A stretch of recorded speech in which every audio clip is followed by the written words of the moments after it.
നമസ്കാരം. ഞാൻ കേരളത്തിലുള്ള പുരോഹിതരോട്, അതായത് സീറോ മലബാർ, ജ്ഞാനായ, മലങ്കര എല്ലാ വിഭാഗത്തിൽപ്പെട്ട കത്തോലിക്ക പുരോഹിതരോട്, അതുപോലെ തന്നെ പുരോഹിത വിദ്യാർത്ഥികളോടുമാണ് എനിക്ക് സംസാരിക്കാനുള്ളത്. നിങ്ങൾ ദയവ് ചെയ്ത് എനിക്ക് പറയാനുള്ളത് ഒന്ന് കേൾക്കണം. ഞാൻ സീറോ മലബാർ സഭയുടെ കീഴിലുള്ള കത്തോലിക്ക ദേവാലയത്തിൽ, അതായത് നാട്ടിൽ ചങ്ങനാശ്ശേരി അതിരൂപതയുടെ കീഴിലുള്ള ദേവാലയത്തിലും, ഇവിടെ അമേരിക്കയിലെ ടെക്സാസിലെ ഷിക്കാഗോ രൂപതയിലുള്ള കീഴിലുള്ള ദേവാലയത്തിലുമാണ് ഞാൻ പോകുന്നത്. എൻ്റെ പേര് ബ്ലെസ്സി ലാൽസൺ.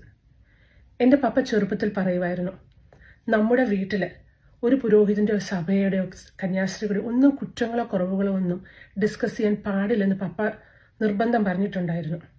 പപ്പ അതിന് പറയുന്ന കാരണം, നമ്മൾ കേൾക്കുന്നതെല്ലാം ഒന്നും ശരിയായിരിക്കത്തില്ല.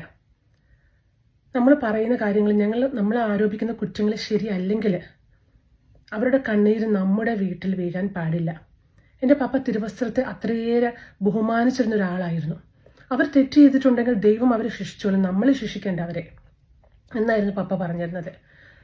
ഞാൻ ഇന്ന് വരെ അതുപോലാണ് ഞാൻ ജീവിച്ചത്. എന്നെ അറിയാവുന്നവർക്കറിയാം, ഓരോ പുരോഹിതരുടെ ഓരോ വാർത്തകളൊക്കെ കേൾക്കുമ്പോൾ, ചെയ്ത തെറ്റുകളൊക്കെ കേൾക്കുമ്പോൾ, എന്നെപ്പോലുള്ള വിശ്വാസികൾ, ഞാൻ എന്നെപ്പോലുള്ളവരുടെ കാര്യമാണ് പറയുന്നത്, അല്ലാതെ സോഷ്യൽ മീഡിയാസിൽ ഒരു തിരുവസ്ത്രത്തിൻ്റെ എവിടെയെങ്കിലും കണ്ട ഉടനെ തെരുവിളിക്കുന്ന ആ സമൂഹത്തെ അല്ല ഞാൻ പറയുന്നത്.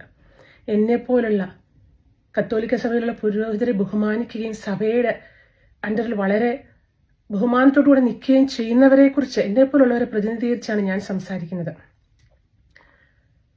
ഞങ്ങൾ ഇത്രയേറെ ഞങ്ങളുടെ പുരോഹിതരെ ബഹുമാനിക്കുകയും നിങ്ങളെ ബഹുമാനിക്കുകയും ഒക്കെ ചെയ്തുകൊണ്ട് ഞങ്ങൾ മുന്നോട്ട് പോകുമ്പോൾ, ഞങ്ങൾ ഈ അടുത്ത കാലത്ത് കേൾക്കേണ്ടി വരുന്ന നിങ്ങളുടെ ഇടയിലുള്ള കുറച്ചു പേര് ചെയ്യുന്ന കാര്യങ്ങൾ ഓർത്ത് ഞങ്ങൾ തല കുനിച്ചാണ് മറ്റുള്ളവർ മുമ്പിൽ ഞങ്ങൾ ജീവിക്കുന്നത്. നെഞ്ചുരുകി നാണം കെട്ടാണ് ഞങ്ങൾ പലപ്പോഴും മറ്റുള്ളവർ മുമ്പിൽ, മറ്റു സഭക്കാരുടെ മുമ്പിലൊക്കെ ഞങ്ങൾ ജീവിക്കുന്നത്. ഈ അടുത്ത കാലത്ത്, ഈ കഴിഞ്ഞ ദിവസം ഉണ്ടായ ഷൈനിക്കും കുഞ്ഞുങ്ങൾക്ക്, അതായത് എൻ്റെ അതേ പ്രായത്തിലുള്ള, എന്നെപ്പോലെ BS നേഴ്സിംഗ് കഴിഞ്ഞ, എന്നെപ്പോലെ വിദേശത്ത് സെറ്റിലാകേണ്ടിയിരുന്ന, സ്വസ്ഥമായ കുടുംബജീവിതം സന്തോഷത്തോടെ എന്നെപ്പോലെ കഴിയേണ്ടിയിരുന്ന ആ ഒരു സുഹൃത്തിന് സംഭവിച്ചത് കേട്ടപ്പോൾ, അതിനൊരു പുരോഹിതനാണ് കാരണമായതെന്ന്, പുരോഹിതനും പങ്കുണ്ടെന്ന് കേട്ടപ്പോൾ, മനസാക്ഷിയുള്ള ആർക്കെങ്കിലും പ്രതികരിക്കാതിരിക്കാൻ പറ്റുമോ? ഞാൻ ഇന്ന് വരെ ഉള്ള എൻ്റെ എല്ലാ വികാരി അച്ഛന്മാരോടുള്ള ബഹുമാനത്തോടു കൂടി, എന്നെ സൺഡേ സ്കൂളിൽ പഠിപ്പിച്ച പുരോഹിതരും, ഞാൻ അച്ഛന്മാർ പഠിപ്പിച്ച സ്കൂളിലാണ് ഞാൻ പഠിച്ചത്, അവിടെയുള്ള പുരോഹിതരെ, എനിക്കറിയാവുന്ന എല്ലാ പുരോഹിതരോടുള്ള ബഹുമാനത്തോടു കൂടി തന്നെ ഞാൻ പറയട്ടെ, നിങ്ങളുടെ ഇടയിലുള്ള, നിങ്ങൾ തിരുവസ്ത്രത്തെ മലിനമാക്കുന്ന ചെളിക്കുത്തുകൾ, എനിക്കതിൽ കുറഞ്ഞൊരു വാക്ക് പറയാൻ പറ്റില്ല, ചെളിക്കുത്തുകളെ നമ്മുടെ സമൂഹത്തിൽ നിന്ന്, അല്ലെങ്കിൽ പുരോഹിതരുടെ ഈ സമൂഹത്തിൽ നിന്നും എടുത്ത് കളയേണ്ട സമയം അതിക്രമിച്ചില്ലേ?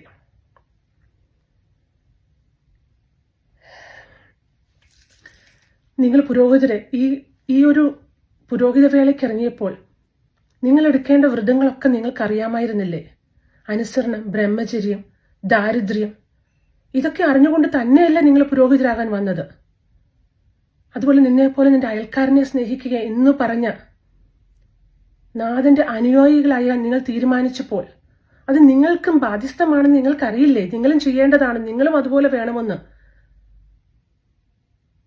മറ്റുള്ളവരെ സ്നേഹിക്കാൻ അറിയാതെ, എളിമപ്പെടാനാകാതെ, കാശിനോടുള്ള ആർത്തിയോട്, സ്ത്രീകളെ കാണുമ്പോൾ തെറ്റായ കണ്ണുകൾ കൊണ്ട് നോക്കുന്ന നിങ്ങളുടെ ഇടയിലുള്ള ചില ചെളിക്കുത്തുകൾ, ഞാൻ എല്ലാവരെയും അല്ല, ഞാൻ എല്ലാവരെയും ആക്ഷേപിക്കുകയല്ല ചെയ്യുന്നത്. അങ്ങനെയുള്ളവരെ തിരുവസ്ത്രം ധരിച്ചുകൊണ്ട് പാപമാലിന്യത്തിൽ കഴിയുന്ന പുരോഹിതരോടാണ് ഞാൻ പറയുന്നത്, നിങ്ങൾ ഇതിൽ തുടരുമ്പോൾ നിങ്ങൾ ചെയ്യുന്ന പാപത്തിന്റെ വലിപ്പം എന്തുമാണെന്ന് നിങ്ങൾ മനസ്സിലാക്കുന്നുണ്ടോ? നിങ്ങൾ വ്രതങ്ങളൊക്കെ പാലിച്ചുകൊണ്ടാണോ നിങ്ങൾ ജീവിക്കുന്നത്? 10 പേരിൽ ഒരാളെ അങ്ങനെ ചെയ്യുന്നുള്ളായിരിക്കും, ബാക്കി 9 പേരും ഈ ഒരാള് കാരണമാണ് ബഹുമാനിതരല്ലാതാകുന്നത്. പക്ഷെ ഞാനൊന്ന് പറയട്ടെ, ഈ 9 പേരിൽ പലർക്കും അറിയാം ഈ ഒരാൾ ജീവിക്കുന്ന രീതി. പല പുരോഹിതർക്കും അറിയാം നിങ്ങളുടെ കൂടെ ഉള്ളവരുടെ തെറ്റായ ജീവിത രീതി. നിങ്ങൾ പാപം ഡയറക്റ്റ് പാപം ചെയ്യുന്നില്ലെങ്കിൽ, നിങ്ങളുടെ കൂടെയുള്ള പുരോഹിതർ തെറ്റ് ചെയ്യുന്ന കാണുമ്പോൾ ആ തെറ്റിന് വലിപ്പ വ്യത്യാസങ്ങൾ, ചെറുതോ വലുതോ, അഹങ്കാരമായ പ്രവൃത്തികളോ, പാവങ്ങളെ കാണുമ്പോൾ കയ്യിൽ പൈസ ഉണ്ടായിട്ടും ഗൗനിക്കാതിരിക്കുന്ന എന്തോ ആയിക്കൊള്ളട്ടെ, നിങ്ങളത് കണ്ടിട്ട് നിങ്ങളെ സുഹൃത്തെ ചെയ്യുന്ന കാണുമ്പോൾ നിങ്ങൾ ആ തെറ്റ് തിരുത്തുന്നില്ലെങ്കിൽ നിങ്ങളും ആ പാപത്തിന് നിങ്ങൾ കൂട്ടാളിയാവുമല്ലോ ചെയ്യുന്നത്. നിങ്ങൾ ഏതറ്റം വരെ പോയി നിങ്ങളുടെ കൂടെയുള്ള പുരോഹിതരുടെ തെറ്റുകൾ തിരുത്താൻ നിങ്ങൾ ഓരോ പുരോഹിതരും നിങ്ങൾ തയ്യാറാകണം.